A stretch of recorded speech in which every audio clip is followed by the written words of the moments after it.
Hi, I'm Rob. Welcome to Math Antics. By now you probably know that math involves a lot of calculations using arithmetic, but math is about more than just calculations. In fact, one important type of math that sometimes gets overlooked involves number patterns. Now when you hear the word pattern, you might think of a shirt. Yep, and I'll bet you wish you had some fine threads like these, don't you? Oh, actually I'm good with this shirt, thanks. I get it. Not everyone can pull off a look this rad. That's true. Of course, the reason you might think of a shirt is because the word pattern often describes repeating images or objects. Like if I show you this pattern, dog, cat, bird, dog, cat, blank. What animal do you think should fill in the blank to complete the pattern? A bunny! Why would you think it was a bunny? Well, because I like bunnies. Well, it's not a bunny. It's a bird. See how the pattern repeats? Dog, cat, bird, dog, cat, bird. Well, Mr. Whiskers and I prefer the pattern dog, cat, bunny, dog, cat, bunny. Anyway, number patterns can be formed by repeating numbers, like this, 147, 147. Notice how the order of the pattern really matters? If you switch any of the numbers, it becomes a different pattern. In math, when you have a set of numbers or elements where the order matters, it's called a sequence. For example, the sequence 1, 2, 3 is different than the sequence 3, 2, 1, even though they each contain the same set of numbers. And in math, the word set refers to a group of numbers or elements where the order doesn't matter, and where any duplicates are left out. For example, if you had the sequence 1, 2, 3, 3, 2, 1, the set of numbers in that sequence is just 1, 2, 3, even though each number occurred twice in the sequence. Both sets and sequences use the same notation in math. Each number or element is separated by a comma, and the whole group is put inside curly braces, like this.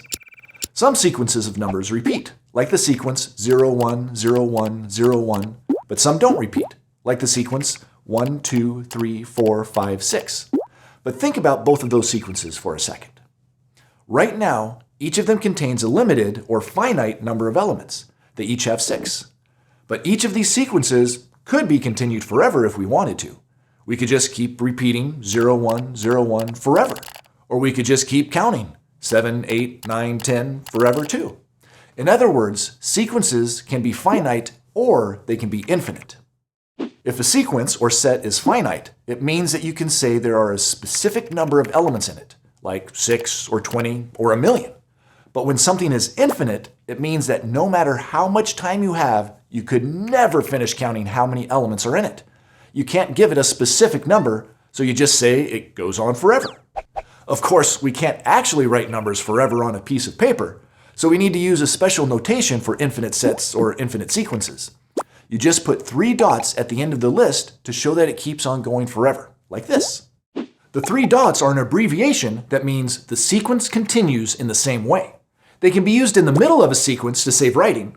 Like this means the sequence of all counting numbers from 1 to 100. But you can also use them at the end of a sequence to show that it goes on forever. So, this sequence is repeating and finite because it has just 6 elements.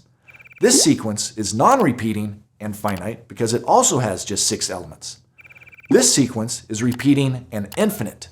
And this sequence is non-repeating and infinite. Make sense? For these last two infinite sequences, what's the set of numbers that each contains? Well, the first keeps on repeating 2 numbers forever. So even though the sequence is infinite, the set it uses is finite, because it only contains 0 and 1. But in the second infinite sequence, none of the elements are ever repeated, so the set of numbers is exactly the same as the sequence itself. It's also infinite. Okay, so now you know that some number patterns are repeating and some aren't. You also know that some number patterns are finite and some are infinite. We got our first non-repeating infinite sequence simply by counting. Let's see if we can think of some others that way too. Suppose you start counting at the number 1, but then skip every other number. You'd end up with the sequence 1, 3, 5, 7, 9, and so on. In other words, you'd end up with the infinite non-repeating sequence that we call odd numbers, because none divide evenly by 2. Or suppose you start counting at the number 2 instead, but still skip every other number. You'd end up with the sequence 2, 4, 6, 8, 10, and so on. That's the infinite, non-repeating sequence of numbers we call even numbers, because all divide evenly by 2. And you could make other sequences by skip counting by different amounts. Like you could start with 0 and skip every 2 numbers to get the sequence 0, 3, 6, 9, 12, and so on. If you think about it, counting and skip counting are really just ways of making a number sequence by following a rule. In the case of regular counting, that rule happens to be add 1 to get each new number in the sequence. And when you skip count every other number, the rule you're following is add 2 each time. You can see that by looking at the sequence we called odd numbers. You could get from the first element to the second by adding 2. 1 plus 2 equals 3. And you could get from the fourth element to the fifth by adding 2. 7 plus 2 equals 9. In other words, if you know the rule that a particular sequence is based on, you can use it to find any other number in the sequence. If you want to know what number comes next in the sequence of odd numbers, just add 2 to the last element you know. Like 11 plus 2 equals 13. All 4 arithmetic operations can be used as rules for generating sequences. You've already seen how addition rules produce sequences that count up or increase. But what do you think you'd get if you based a sequence on a subtraction rule, like subtract 1? Yep, you'd get a sequence that counts down or decreases. 5, 4, 3, 2, 1, lift off! The rule for this simple countdown sequence is to start with 5 and then subtract 1 each time. Oh, and some of you who are familiar with negative numbers will realize that this countdown sequence really doesn't have to stop at 0. It could continue on forever in the negative direction. But we're just going to focus on positive numbers in this video.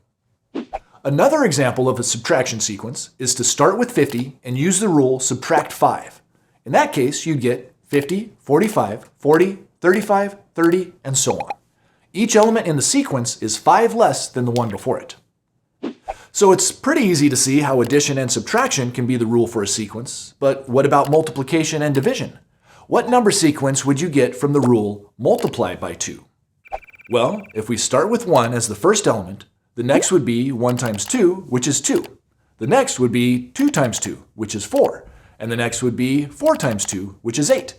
Then the next would be 8 times 2, which is 16, and so on. Notice that the numbers in this sequence are getting big pretty fast. That's one of the clues that a sequence might be based on a multiplication rule. When you keep multiplying a previous result by the same factor, the values can grow much faster than if you just added a fixed amount each time. You'll see that if we compare the sequence we just made by multiplying by 2 each time with the sequence we previously made by adding 2 each time. Even though both sequences start at the same number, when we added 2 each time, we got up to 13 by the 7th element. But when we multiplied by 2 each time, we got up to 64 by the 7th element. That's quite a difference. And it works in a similar way with division. Suppose you're asked to make a sequence by starting with 40 and then dividing by 2 each time. The first number is 40, the next is 40 divided by 2, which is 20, the next is 20 divided by 2, which is 10, the next is 10 divided by 2, which is 5, the next is 5 divided by 2, which is 2.5, and we could keep on going, dividing by 2 forever to get smaller and smaller fractions, but we'll stop there so we can compare that to the sequence you'd get if you start with 40 but subtract 2 each time. In that case, you'd get 40, then 38, then 36, then 34, then 32, and so on. Notice how the sequence that's based on the division rule gets smaller much faster than the sequence that's based on the subtraction rule. Just like the sequence that's based on multiplication got bigger much faster than the one based on addition. That's because when you keep adding or subtracting the same amount, the sequence changes by a constant amount each step, just like going up or down a normal flight of stairs. But if you multiply or divide each time, the sequence changes by an increasing or decreasing amount each step. That would be a tough set of stairs to climb. In fact, there's such a big difference in the way these types of sequences increase or decrease that mathematicians have different names for them.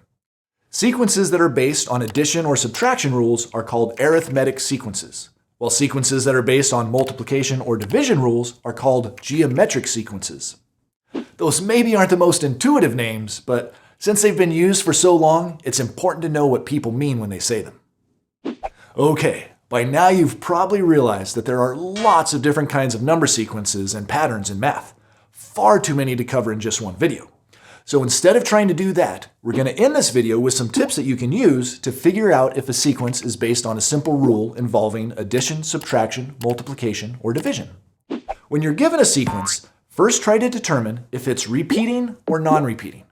For example, in this sequence, you can see that part of the sequence keeps repeating. That means that you need to use the pattern to fill in any missing elements instead of a rule.